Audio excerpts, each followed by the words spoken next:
Mittal hospital में seminar आयोजित, PM विकसित भारत रोजगार योजना की दी जानकारी। ईपीएफओ अधिकारी हिमांशु बिकोनिया ने नए पंजीकृत कर्मचारियों व नियोक्ताओं को मिलने वाले लाभ के बारे में बताया। कर्मचारी भविष्य निधि संगठन ईपीएफओ अजमेर के अधिकारी हिमांशु बिकोनिया ने गुरुवार को Mittal hospital and research centre Ajmer के सभागार में आयोजित सेमिनार में पीएम विकसित भारत रोजगार योजना के बारे में विस्तृत जानकारी दी। उन्होंने बताया कि 1 अगस्त 2025 के बाद पहली बार भविष्य निधि पीएफ हेतु पंजीकृत होने वाले कर्मचारियों और उनके नियोक्ताओं को इस योजना के अंतर्गत विशेष प्रोत्साहन का लाभ किस तरह मिल सकता है। इस योजना का उद्देश्य अधिक से अधिक युवाओं को औपचारिक रोजगार से जोड़ना और संगठित क्षेत्र में रोजगार सृजन को बढ़ावा देना तो है ही, साथ ही कर्मचारी को रोजगार सुरक्षा प्रदान कराना है। बिकोनिया ने कहा कि इस योजना के तहत योग्य कर्मचारियों के लिए सरकार द्वारा निर्धारित अवधि तक प्रोत्साहन राशि की सहायता प्रदान की जाएगी। इससे नए रोजगार अवसरों को बढ़ावा मिलेगा। उन्होंने विस्तार से समझाया कि यदि कोई संस्था या कर्मचारी अभी तक इस योजना से पंजीकृत नहीं हुआ है, तो वह ईपीएफओ पोर्टल के माध्यम से सरल प्रक्रिया अपनाकर कैसे पंजीकरण कर सकता है। कार्यक्रम के दौरान प्रतिभागियों के प्रश्नों का समाधान करते हुए उन्होंने योजना से जुड़े सभी महत्वपूर्ण प्रावधानों, पात्रता, आवेदन प्रक्रिया, लाभ अवधि एवं आवश्यक दस्तावेजों की जानकारी साझा की। मित्तल हॉस्पिटल के अधिकारियों ने इस अवसर पर ईपीएफओ टीम का आभार व्यक्त करते हुए कहा कि ऐसे सेमिनार कर्मचारियों और नियोक्ताओं को सरकारी योजनाओं की जानकारी देने और उनका अधिकतम लाभ उठाने में सहायक सिद्ध होंगे। इस मौके पर मित्तल ग्रुप के Mittal mall, Sarovar Portico hotel, Mittal nursing college व मित्तल हॉस्पिटल का स्टाफ उपस्थित रहा। सेमिनार में मित्तल हॉस्पिटल के एजीएम प्रशासनिक TR Shaji, senior manager PR Santosh Kumar Gupta व अन्य अधिकारी मौजूद थे। आपको वाया एम्प्लॉयर पोर्टल से, ईपीएफओ के एम्प्लॉयर पोर्टल से रजिस्टर कर सकता है। गिवन दैट कि employ and employer both got registered, then जब चालान भर रहे हैं तो पीएमवीवीआरवाई का एक फंक्शनैलिटी उसमें ऐड हो जाएगा, चालान वाला।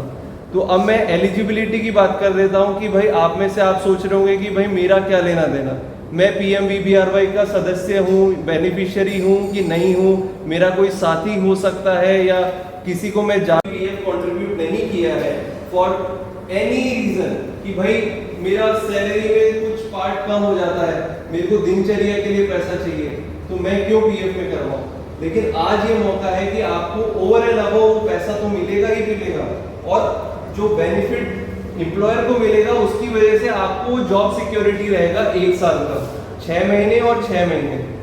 अब मैं एम्प्लॉयर के बेनिफिट्स पे आ जाता हूँ। अब जैसे अगर आपने एम्प्लॉयर ने अगर ऐसा एम्प्लॉय रखा है जिसका सैलरी 10,000 से कम है, तो उसको 10%, मतलब 10,000 है तो 1,000, 8,000 है तो 800 रुपए, और 6,000 है तो 600 रुपए, और 10,000 से 20,000 है तो उसको एक मुश्त राशि है 2,000 रुपए, और 30,000 से ऊपर है तो 3,000 रुपए। Gross salary should be less than 1 lakh rupees. तो अब मैं थोड़ा सा, तो उसके लिए पहली बात, अगर पहली बार किसी का 1 अगस्त 2025 के बाद पीएफ कंट्रीब्यूट कर रहा है, पहली बार अगर वो पीएफ से जुड़ रहा है तो वो एलिजिबल है, वो उसको न्यू ज्वाइनी में काउंट किया जाएगा। ठीक है, तो इन मेंबर्स को up to maximum of benefit 15,000 तक, अगर मेरा 20,000 का सैलरी पे मैंने ज्वाइन किया है पीएफ कंट्रीब्यूशन में, जब मैंने पहला सैलरी, तो मैक्सिमम 15,000 तक का आपको बेनिफिट मिलेगा। ये डायरेक्ट गवर्नमेंट ऑफ इंडिया द्वारा आपके अकाउंट में जाएगा। अब ये 15,000 भी कैसे आएगा, पहले 6 महीने जब आपने ज्वाइन किया, पहले 6 महीने आप जॉब में सिक्योर रहेंगे। अब जॉब में सिक्योर क्यों रहेंगे ये मैं आगे बताऊंगा कि भाई एम्प्लॉयर को क्या इंसेंटिव है आपको रखने के लिए भी। तो आप जब 6 महीने तक आप चालान भरेगा, आप जॉब कर रहे होंगे, तो आफ्टर 6 मंथ आपको लमसम अमाउंट जो आपका, जैसे लेट्स सपोज आपका 20,000 सैलरी है, तो वो कैप किया गया है 15,000 तक। तो 15,000 में जो हाफ अमाउंट है 7,500 रुपीज, ये आपके अकाउंट में आएगा वाया डीबीटी। उसके 6 महीने बाद जब आप डायरेक्ट पूरे टाइम सर्विस में रहेंगे, तो दिसंबर, लेट्स सपोज जनवरी टू दिसंबर का एक कैलेंडर ईयर लेते हैं, तो दिसंबर में आपके पास आधा अमाउंट आएगा 7,500। और अब अब है कि भाई एम्प्लॉयर को क्या बेनिफिट है। पहली बात तो एम्प्लॉय को जो बेनिफिट मिला, एक तो अमाउंट ओवर एंड अबव जो आपको सैलरी मिल रही है, जो आपको पीएफ के बेनिफिट्स मिल रहे हैं। पीएफ में जो बेनिफिट्स हैं वो मैं एक बार इन शॉर्ट बता देता हूँ। 3 स्कीम है पीएफ एक्ट के अंदर, ईपीएफ स्कीम है, ईपीएस स्कीम है और ईडीएलआई है। लेट्स सपोज आप अगर अपना पैसा जमा करते हैं तो 8.20 की प्रतिशत पे आपको इंटरेस्ट रेट मिल रहा है, जो कि किसी भी बैंक या फिर किसी भी और संस्थान के जो बेनिफिट्स है उनसे कहीं ज्यादा है।